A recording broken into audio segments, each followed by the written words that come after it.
Olá, meus amados, bom dia. Tia Ide passando aqui para deixar a aula de geografia, tá certo? Vamos lá abrir no nosso livro, página 90 até a 101. Meus amados, hoje a gente vai falar sobre a cidade e vamos falar também sobre as ruas. Exatamente. Vamos dar uma olhadinha aqui para essas fotos, ó. Todas as cidades, elas são diferentes, elas têm características próprias. Aqui você vê uma cidade chamada, Curitiba, aqui Rio de Janeiro, Olinda. As cidades, elas podem estar na área urbana e pode estar na área rural. Rural é o campo, sítio, fazenda, urbana é a própria cidade em si. O governo, ele precisa de uma sede. E geralmente a sede do governo é nas cidades que são mais importantes do estado.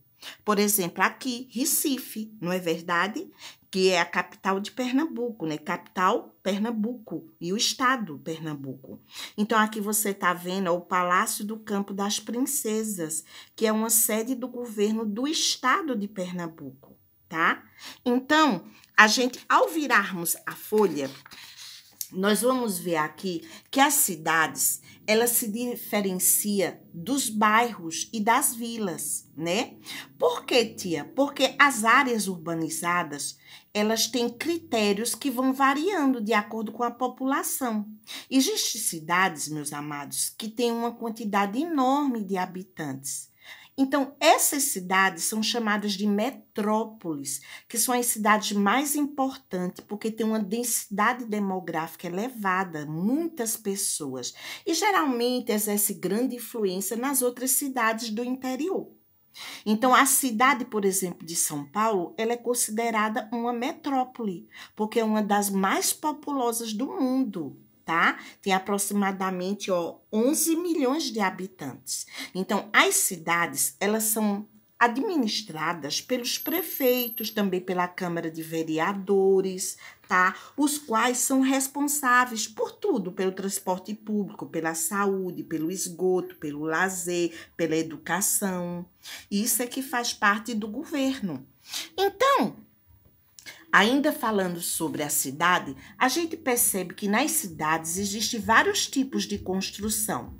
Elas mudam de acordo com o grupo social que faz, a época que foi feita. Então é interessante lembrarmos que, de um outro aspecto, quando falamos em casa, bairro, cidade, que são as informações que indicam seu endereço. Então, para que os correios localizem sua casa, sua rua, seu bairro, sua cidade que você mora, foi criado um código de endereçamento postal. É essas 3 letrinhas, ó, CEP, CEP. E esse CEP que ajuda a localizar o endereço. Cada rua aqui, né, tem um número do CEP. É como se as cidades fossem divididas em fatias e cada um tivesse um número correspondente. Então, no endereço, como você está vendo aqui esse envelope, é preciso ter o nome da pessoa, o nome da rua, o número da casa, o bairro, a cidade, o estado e o CEP. Isso é muito necessário, certo, meus amados? Tia Ide vai deixar essas folhas aqui sobre a cidade e agora eu vou falar sobre a rua. Tia, o que é uma rua? Uma rua é um conjunto de casas, exatamente. É a representação do espaço, não é só um local separadamente, não. Ela pode ajudar a gente a representar um espaço muito grande também, que contenha muitos locais. É possível, por exemplo, representar a rua na qual você mora com várias pessoas que moram lá. Certamente tem várias casas, cada casa tem um espaço diferente, às vezes uma é grande, às vezes uma é pequena. Vamos observar essa imagem aqui, ó. As ruas fazem parte do bairro.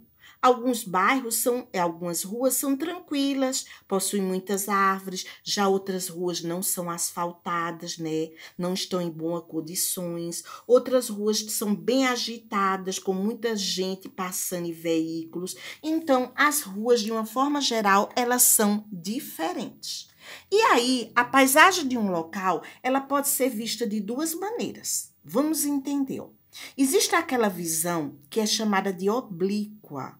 É quando eu visto do alto e do lado. Veja esse prédio. Tanto eu estou vendo essa parte aqui, como eu estou vendo a parte de lado. Tá vendo esse outro aqui? Eu vejo a parte de cima e vejo de lado. Essa visão eu chamo de visão oblíqua. Já essa aqui, se você reparar, é a mesma, ó. Só que aqui eu vejo apenas de cima para baixo. Eu vejo mais ó, a parte de cima. Aí essa visão, nós chamamos ela de visão vertical, que é do alto e de cima para baixo, tá? Então, tia Ide vai deixar essas atividades aqui até a página 101 para você realizar e já volto para corrigir. Beijos!